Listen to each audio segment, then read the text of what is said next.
Pengennya kalau orang BRI dan keluarga bicara soal kesehatan dan kebugaran, itu top of mind-nya Brimedika. Sehat atau bugar itu gampang loh, mudah. Sehat atau bugar itu murah. Sehat atau bugar itu indah. Klinik itu bukan tujuan waktu kita sakit, enggak. Tapi waktu kita akan mempertahankan kesehatan dan kebugaran kita. Kita karena sudah masuk ke anggota BPJS. Jadi kita melayani BPJS.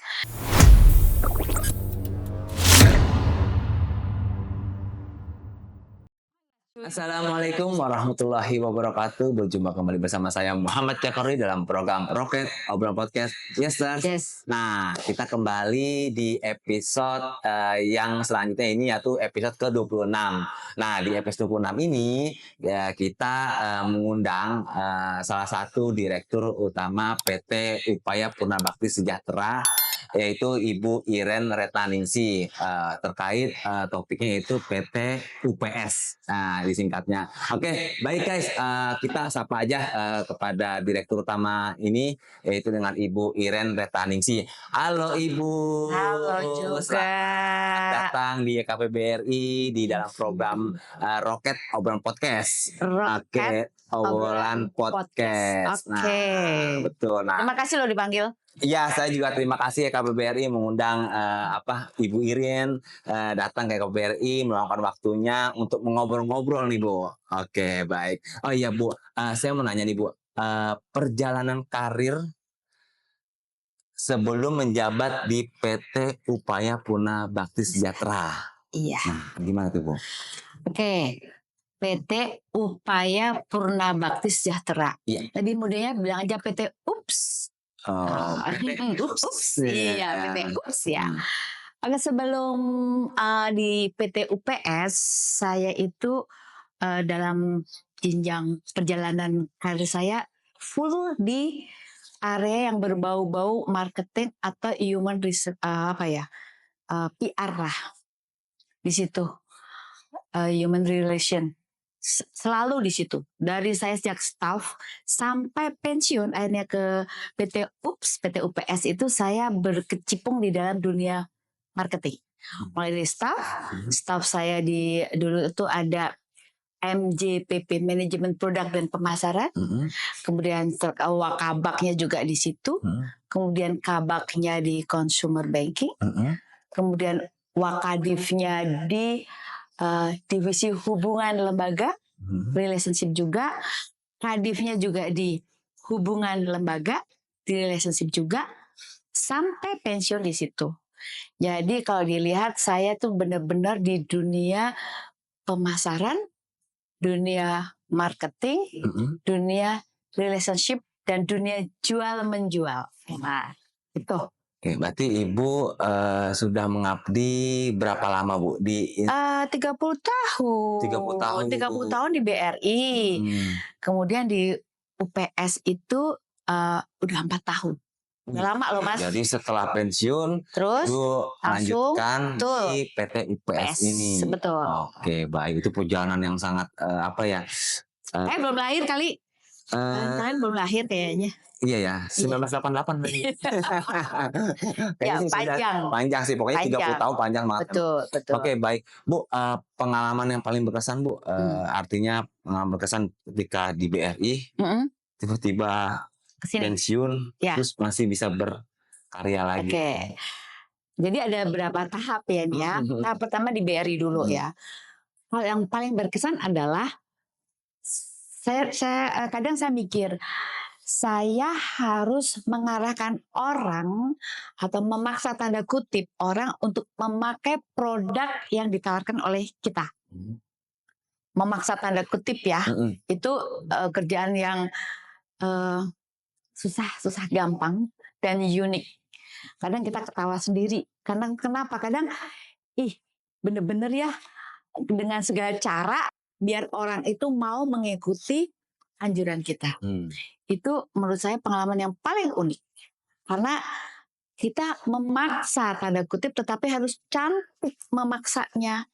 memaksanya harus yang halus, karena orang itu kan kalau dipaksa kan nggak mau ya. Betul. Ayo dong pakai produk saya, ayo dong duit lu masukin ke bank gue, nggak bisa. Tapi harus halus, pelan-pelan menggiring orang untuk menggunakan produk kita. Itu sesuatu yang aku bilang yang unik sekali dan uh, terlupakan. Itu selama di BRI. Iya. Oke. Kemudian pensiun ya, Betul. retire, terus masuklah ajak digabung di YKP, anak perusahaan YKP di bidang kesehatan. Bedanya bagai bumi dan langit.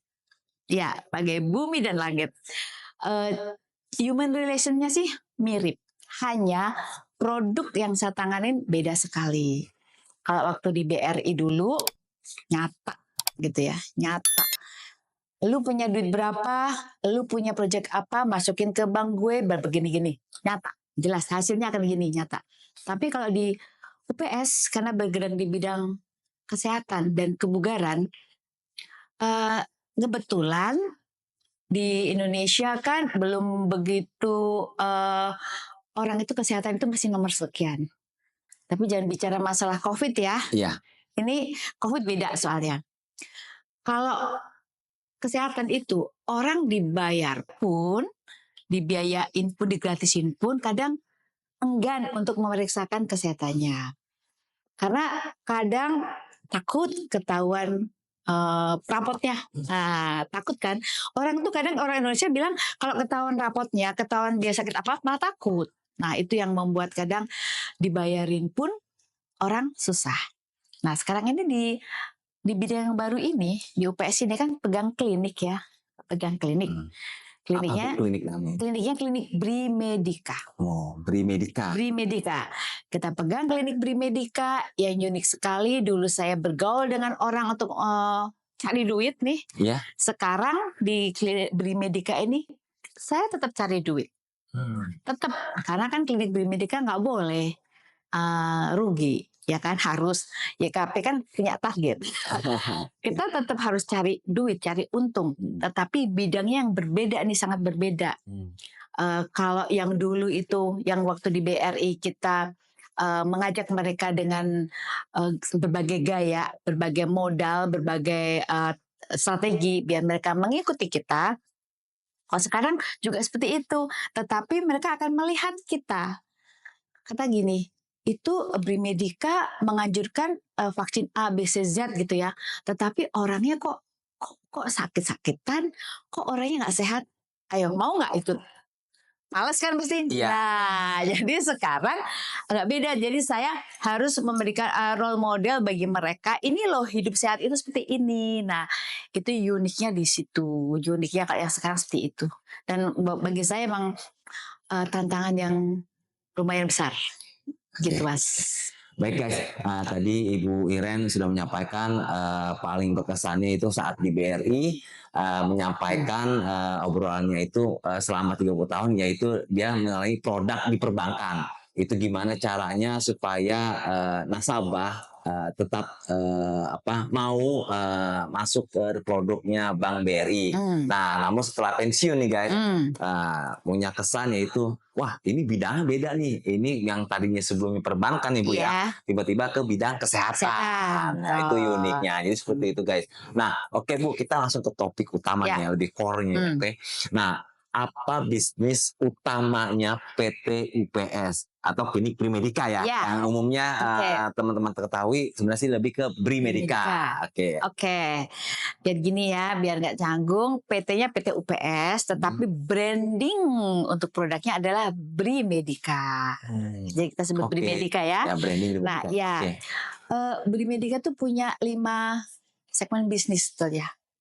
Pertama pasti MCU. Nah, alhamdulillah BRI itu menyerahkan seluruh kegiatan MCU untuk bekerjanya ke Brimedica. Itu merupakan suatu anugerah sekali ya buat kita, karena benar-benar captive nih ya. Itu MCU. Kemudian yang kedua itu poli. Poli itu poliklinik, itu bisa poliklinik umum, poliklinik umum, poliklinik gigi, standarnya klinik lah ya. Klinik kelas Pratama ya. Kemudian setelah poli juga ada layanan untuk BPJS. Bisa. Anggota BPJS enggak? Iya, bisa berarti ya. BPJS ya. Kita karena sudah masuk ke anggota BPJS. Jadi kita melayani BPJS. Selain itu juga alhamdulillah juga kita disediakan untuk melaksanakan apa tuh? Kegiatan-kegiatan CSR. Corporate Social Responsibility BRI. Baksos, bakti sosial. Iya, kalau orang bilang baksos, bakti sosial. Dan yang terakhir, sekarang kita juga sudah dipercaya untuk mengelola daycare. Daycare, Brilliant Daycare. Nah, daycare yang sekarang pusatnya masih di Sudirman. Di situ kita diminta untuk mengelola dari sisi kesehatannya. Kesehatan dan kesehatan baik kesehatan siswanya, siswa tuh anak-anak bocil-bocil tuh ya, daycare maupun kesehatan para misnya atau para pekerja daycare tersebut itu diberikan ke kita. Jadi kita punya 5 segmen. Berarti produknya ada 5 ya Bu ya. Brimedica ini ya. Tadi yang pertama yaitu MCU Medical Check Up. Ya, kemudian kedua itu poli. Tapi poli ada jenisnya ya Bu. Ada poli umum, poli gigi, ya kan Bu ya. Kemudian ya ada fisioterapi. Iya, oke. Terus kemudian ketiga tadi ada namanya BPJS.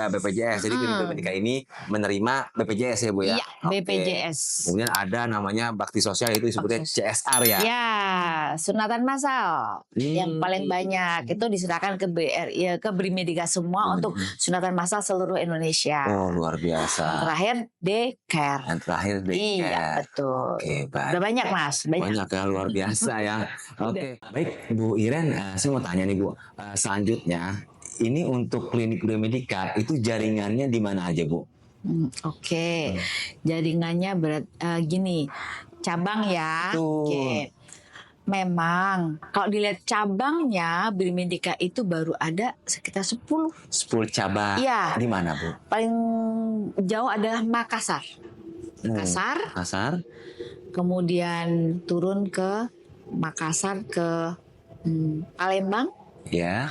Terus Lampung, terus Denpasar, terus Surabaya, Semarang, Jogja, Bandung, Jakartanya 2. Itu memang belum banyak, tetapi untuk operasional kita bekerja sama kolaborasi dengan klinik-klinik, terutama klinik-klinik yang di bawah bendera BUMN. Contohnya Aceh. Oke, Aceh kita nggak punya cabang, tapi kita punya jaringan, punya kerjasama dengan klinik setempat.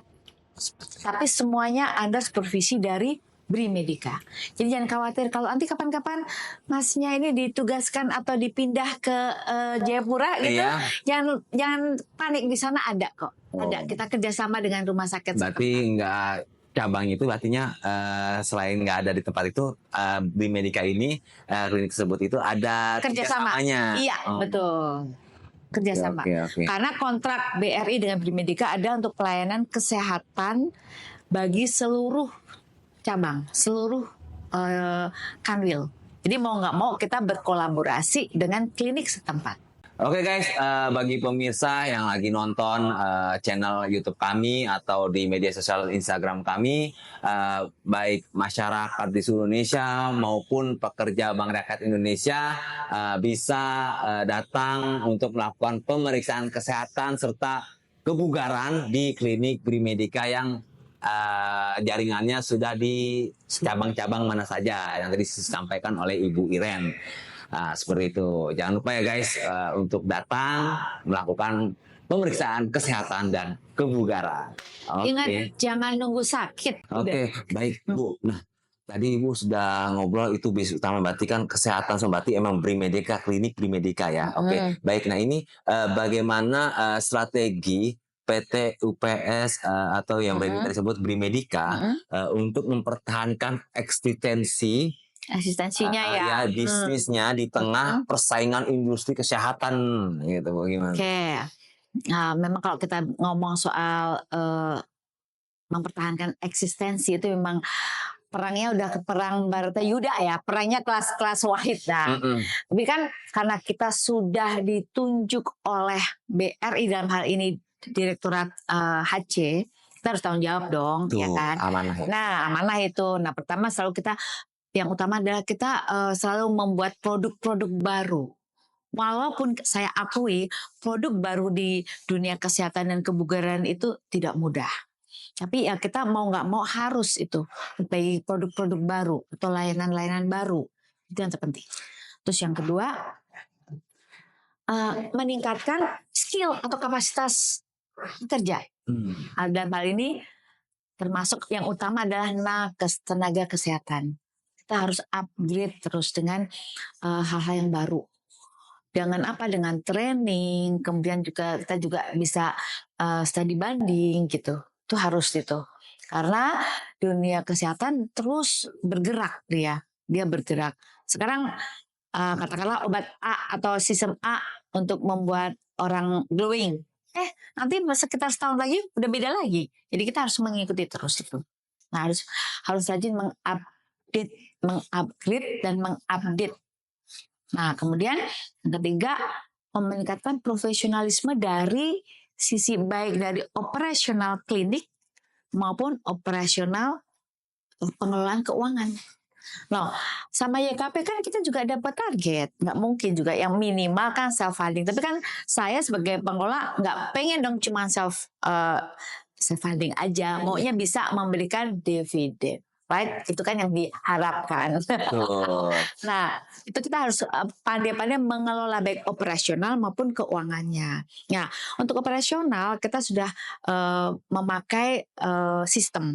Di situ kalau untuk operasional keklinikan itu kita memakai sistem ASIS Namanya itu ASIS itu sistem operasional keklinikan. Nah, dengan adanya sistem itu seluruh operasional harus follow kegiatan ASIS itu. Jadi kita juga nggak bisa menceng-menceng, nggak karuan. Nah, kalau untuk pengelolaan keuangan, walaupun saya akui memang ya agak berat menuju ke yang jalur yang benar itu, kita tetap pakai sistem jahir. Oh gitu. Ya, karena Mas tahu Brimedica itu sebenarnya berdiri itu sejak 2007. Sekarang sudah 2025. Iya, sudah berapa tahun, Cin? Nah, kemudian juga tadi sudah ya untuk karyawan kita selalu update gitu kan ya. Terus juga kita tidak harus kuat-kuat itu menggandeng anak perusahaan yang anak perusahaan BRI juga, BRI Group sebutannya. Karena gini, walaupun di BRI Pusat sudah menyatakan kalau hubungan kesehatan atau kebugaran itu ke Brimedica, tetapi setiap unit kerja atau cabang-cabang BRI itu masih punya kebebasan untuk memilih. Jadi nggak otomatis tuh enggak. Jadi Direktorat HC menganjurkan. Kan kalau mengharuskan nggak boleh ya, ada peraturannya. Apalagi penggunaan BPJS. Iya. Nah, tapi ini dibuka. Nah, dalam hal ini terserah Brimedica. Ini dibuka nih. Gimana Brimedica memanfaatkan situasi ini. Memanfaatkan kelonggaran ini untuk menarik mereka agar kalau berhubungan dengan kesehatan dan kebugaran hanya di Brimedica. Itu yang kita harus selalu terus. Nah, kita perangnya dengan klinik-klinik sejenis yang lokasinya di dekat unit kerja atau RO. Itu perangnya sama mereka. Tapi itu tadi karena kita sudah pegang captive dan sekarang tinggal walaupun captive tapi bagaimana kita memanfaatkan situasi atau kondisi captive tersebut. Walaupun captive tapi mereka masih punya kebebasan untuk memilih klinik yang lain. Jadi kita harus sangat fight untuk menjalin kerjasama dengan seluruh anak perusahaan BRI maupun BRI Group. Harus kencang. Wah, harus cepat gitu. Harus cepat. Walaupun ya tahu dah, kita sama-sama menyadari ya pergerakan nakes tenaga kesehatan dengan pegawai perbankan tuh beda. Tapi ya gimana kita harus pandai-pandai menarik yang agak itu ke arah yang lebih cepat. Oke. Gitu Mas. Ya, baik guys. Jadi Ibu Iren tadi sudah menyampaikan gimana sih tantangan eksistensi untuk mempertahankan bisnis di industri kesehatan ini untuk biomedika. Jadi tadi bilang nakes tenaga kesehatan itu Training. harus upgrade. Kemudian kita biomedika pun harus update agar tidak ketinggalan. Ya karena itu bergerak, jadi harus cepat sigap untuk mencari peluang seperti itu guys. Oke Bu. Nah sekarang ini peran atau kontribusi Brimedica atau PT UPS ini terhadap EKPBRI sebagai induknya nih Bu. Oke. Tadi saya sampaikan bahwa Brimedica itu kan berdiri 2007. Mungkin dulu pengelolaannya belum masih ya sekedar ada gitu ya. Belum dipacu, belum ada target dan sebagainya. Nah, tapi alhamdulillah sejak 2021 ya, itu kita mulai bisa dividen, bisa memberikan dividen kepada pemilik, di mana pemiliknya dominan adalah YKP, yang kedua adalah dana Dapen BRI, ya dana pensiun. Itu kita sejak 2021 sudah mulai bisa memberikan dividen sampai tahun 2024 ini. Alhamdulillah sudah mulai ya. Ya kecil-kecil lah, jangan dibandingin dengan perusahaan-perusahaan yang lain ya. Kecil-kecil tapi ada lah, kita sudah bisa memberikan dividen. Itu yang paling penting. Udah self funding, terus kemudian ada dividen. Itu yang buat kami sesuatu yang harus bisa dicapai gitu. Oke, baik Bu. Terus apa ya Bu harapan terhadap PT UPS nih ke depannya apa nih? Harapannya apa nih? Ya. Jika ke depannya. Oke, yang jelas kita pingin berkembang, yaitu paling tidak bisa membuat anak lagi membuka lagi di RO atau di Kanwil yang belum ada. Cabang. Ya, salah satunya kita kemarin rencana dan kayaknya sudah agak pasti nih, kita akan buka di Medan.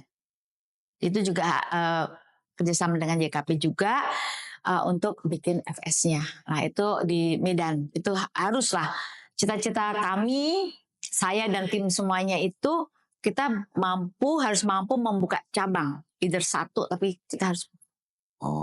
Setelah FS segala macam kemungkinan di Medan.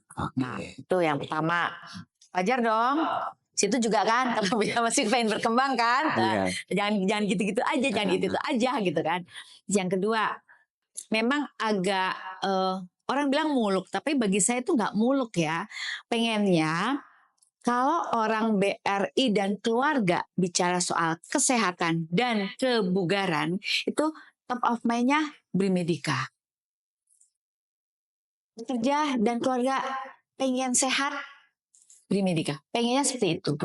Memang itu memerlukan waktu yang panjang. Tapi saya yakin YKP sebagai ownernya pasti juga pengen kan Brimedica itu berkembang begitu. Nah harus sabar nunggu ya. Jadi top of mind-nya pengennya kalau pengen sehat atau segar atau bugar ke Brimedica. Itu yang pengen seperti itu. Karena apa? Sehat atau bugar itu gampang loh, mudah. Sehat atau bugar itu murah. Sehat atau bugar itu indah. Ya kan? Indah itu, indah. Siapa sih yang gak suka sehat bugar? Iya suka Pak. Suka banget. Nah, tapi yang jelas sehat atau bugar itu adalah kita. Begitu. Jadi semuanya kita gabung di dalam situasi semua orang pengen sehat. Semua orang pengen bugar. Dan klinik itu bukan tujuan waktu kita sakit. Enggak. Tapi waktu kita akan mempertahankan kesehatan dan kebugaran kita. Jadi ke kliniknya jangan cuma kalau sakit ya. Jangan lewat kalau udah sakit. Jadi saat bugar, saat sehat itu juga alangkah baiknya berkunjung ke klinik. Begitu Pak. Oke, baik. Oke guys, dari Ibu Iren selaku Direktur Utama PT UPS atau yang brandingnya lebih ke Brimedica. Brimedica. Nah, jadi tadi apa harapannya apa intinya Top of mind. apa Top of mind. step of mind sehat bugar artinya ketika lagi sakit datang. Namun di sini kan ada produk namanya MCU. Nah itu sebenarnya MCU ini sebenarnya lebih mengontrol, mengecek kesehatan di dalam diri kita, Memotret. Gitu. seperti itu. Oke, baik guys, untuk podcast di episode 26 ini untuk topiknya PT Upaya Purna Bakti Sejahtera atau UPS Brimedika dengan Ibu Iren Retnaningsih selaku Direktur Utama PT UPS. Saya mengucapkan terima kasih banyak Ibu. Sama-sama. Semoga PT UPS lebih maju lagi, memberikan kontribusi yang sangat baik lagi ke depannya. Amin. Dan saya juga mohon maaf sudah mengundang Ibu di tengah-tengah Ibu lagi sibuk-sibuknya seperti itu. Seru kok, seru. Seru ya. Kalau nggak diundang nggak kesini loh nanti. Iya. Seru. Terima kasih. Ya sama-sama ya KPBD, terima kasih banyak dengan Ibu Iren. Oke, baik guys, nanti kita berjumpa kembali di episode selanjutnya. Saya Muhammad Jakaruli selaku podcaster YKPBRI mengucapkan salam Yesters. Assalamualaikum warahmatullahi wabarakatuh.